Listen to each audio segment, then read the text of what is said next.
Welcome to our channel. Today we how to authenticate with Citi Identity Monitor login, beginner guide step by step clearly. To begin, open your preferred web browser. Type in the URL for Citi Identity Monitor.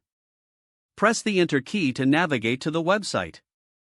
Once the page loads, locate the login button on the top right corner. Click on the login button to proceed to the login page. You will see fields where you need to enter your credentials. In the first field, input your user ID. Carefully check for any typos in your user ID. Next, move to the password field. Enter your password associated with your account. If you forgot your password, click on the Forgot User ID or Password link. Follow the prompts to reset your password if necessary. Once you have entered your user ID and password, look for the Sign On button. Click the Sign On button to access your account. If you are logging in from a personal device, consider checking the box that says Remember User ID. This will help you skip the user ID entry next time.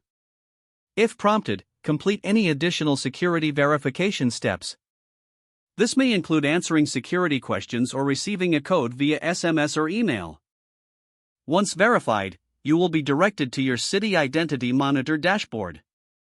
Be sure to explore the features available to maximize your account usage. Now you are successfully authenticated with Citi Identity Monitor. If the page does not load, refresh the browser or try again in a private or incognito window.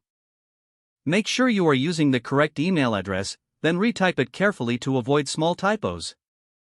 If your password is not accepted, use the reset option and create a new strong password you can remember. Check your spam folder for verification or security emails, then complete any requested confirmation steps. Enable two-factor authentication if available to improve account security and reduce unauthorized access risk. After signing in, review your profile details so your contact information and settings are accurate and current. If you see an error message, note it down and try again after restarting your device and internet connection. Log out when you finish, especially on shared devices, to keep your account and payment information secure. Don't forget to like this video and subscribe to our channel for more step-by-step tech guides.